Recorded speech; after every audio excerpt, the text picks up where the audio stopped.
I'm Angelo once again, and today I want to talk about the connection to higher self. How that connection is always there for us. It's always strong, it's always clear, and ever present. And it's merely the belief systems that we've taken on that act as distortions or blocking mechanisms to the clarity of that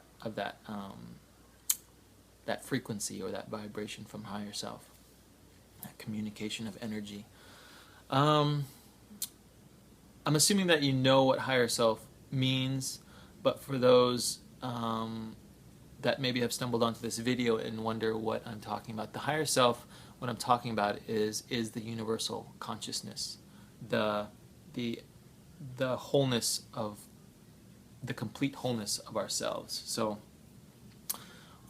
picture yourself as, an individual, which you are, but the energy that resides in you is um, a small, tiny, eensy weensy bit of the ocean of energy that it is part of. Just like waves in the ocean, there's tiny waves, but that wave is created and comes from the entire ocean. So and that ocean is vast, and so the energy that makes us is vast, the consciousness that makes us is vast. And so that is the higher self that I'm referring to. It can also be referred to as your future self, your perfect self, your evolved self. All these things equate to the higher self, in my opinion. And so I want to talk about the belief systems that we've taken on that really have acted like blocking mechanisms for that pure communication, for that pure clarity between higher self and this physical individualized personality, which is you and I. And I made a little list here, thanks to my daughter's whiteboard. This is possible. So basically, here are some belief systems of people who feel that they can connect to higher self, to universal God, universal mind, or God. And mind you, God is not, in my opinion or in my definition, God is not someone who is a personality, but rather an energy or a consciousness that is pure awareness, pure love, vibration of love, or what we have labeled to be love. It is a high vibration, but to put a name on it, that vibration is love. And so people who kind of have this connection to the higher self or the universe or Mother Nature, they have things in their belief system that says, I am one, or I am one with the universe, rather, or I am divine, I am worthy.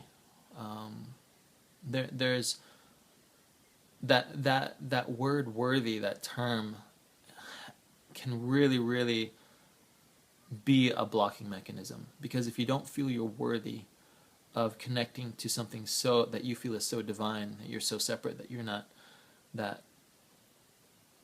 not a person through because of your what you perceived as negative actions and negative thoughts, because you have those, you might think that you are not worthy of communicating with something that is of a great consciousness, that is made of love. And in another one, we are energy. If you can kind of wrap your mind around the idea that we are energy, I think it really helps to get the understanding of the aspect of who you are and where you came from and why we're here. A lot of these are just a few, really. I mean, they go on and on, right?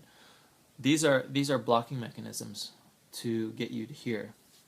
Blocking mechanisms to get you from, to prevent you from getting here, really. Ideas like I am physical only. That idea that you don't have a soul, or what you see is what you get, and what you don't see doesn't really exist, it's all theorized, kind of thing. Same with I am separate, you are you, I am me, and that is it, kind of thing, that idea. The trees are trees, blah blah blah, everything is separate from me because I am an individual. I am alone, of course, I'm sure a lot of people have that idea. And God hates me. That's kind of like goes along the lines of being worthy or not. You think God hates you because you're a sinner or things like that. Um, these are really disempowering beliefs. Unfortunately, religions kind of have really disempowering beliefs. They and when I say that, I'm saying it in a way that you are giving the power of your creatorship, that you have been given through the creation of yourself. You've given the power of your own divine self to something else or to someone else or to the idea of something else, and that disempowers you and also becomes a blocking mechanism or a vibration that distorts the pure vibration of love to communicate with you. And like I said again, I have negative thoughts and make negative actions.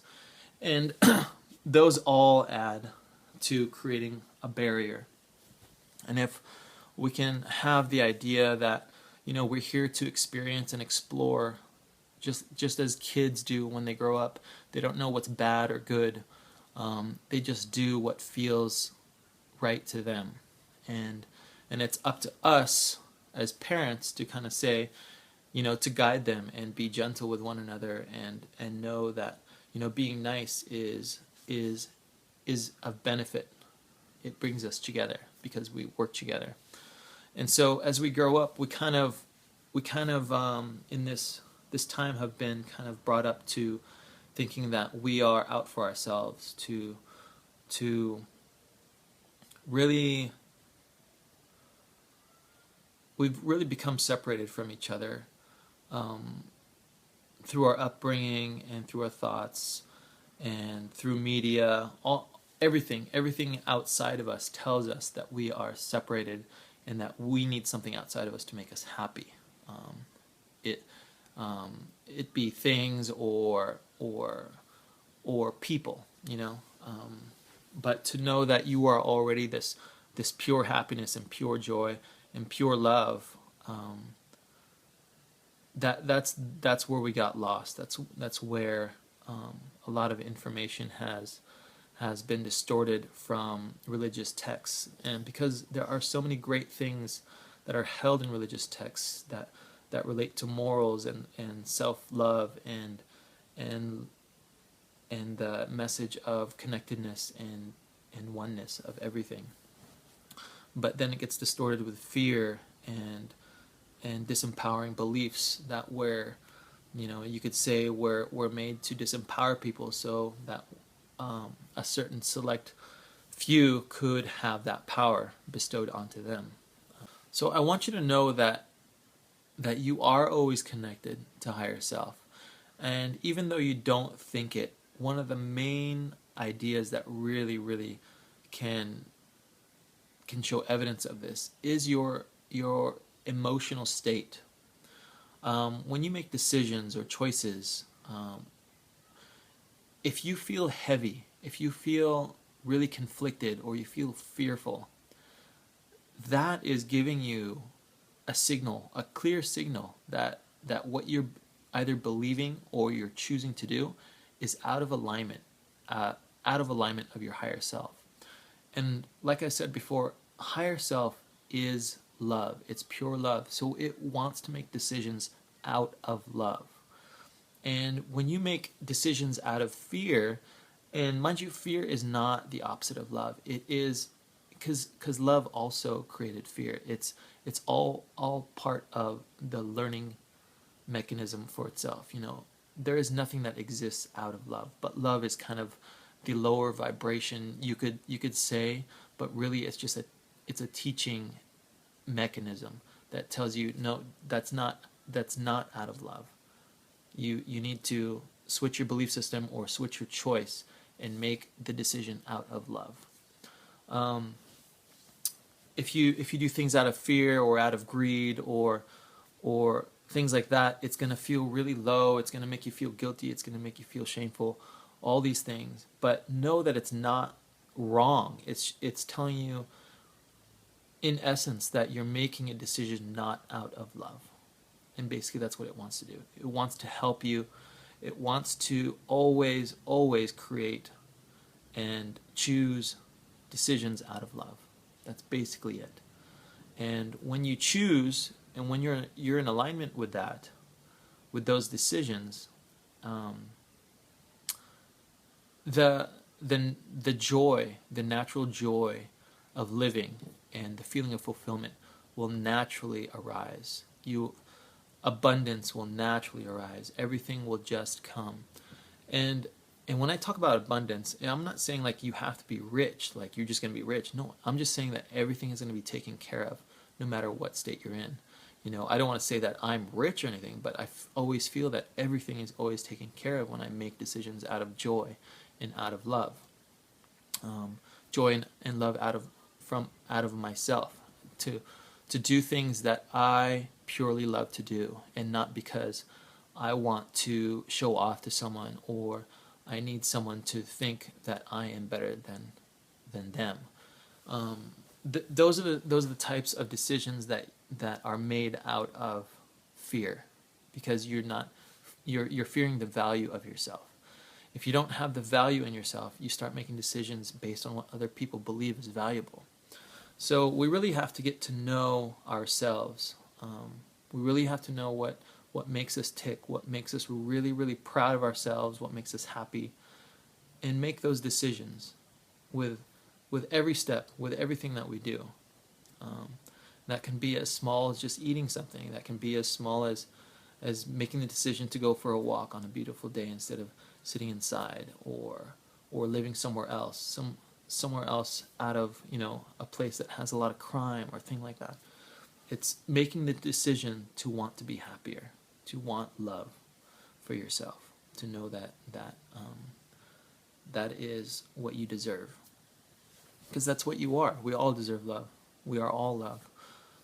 Unfortunately, we get bombarded with thoughts and criticisms and things like that really create these walls and practically say I'm not worthy. I have to work hard for my love, things like that. You don't have to work for your love. You just have to let things go. Let go of those negative beliefs and let love in. And let love out too, because you are love. So basically that's it. I can make this video so much longer, it seems like, because always tangents, always. It can always clarify things, but I think through other videos, other things will get clarified. And I think in maybe the next video, I want to talk about making decisions the correct way, or making the right decisions, and also I think, when I was talking about it, I think the idea of the future self or the perfect self, I think I'm going to make another video on that too, because I think there's a lot of cool stuff in there that has to do with time and explaining this physical reality that has the illusion of time, of past, future, and present, and actually all those existing. Yeah, that'll be a really cool video. So anyway, look out for those. If you guys have any questions, of course, put them in the comments below. Much love to you guys and many blessings. Bye. Until next time.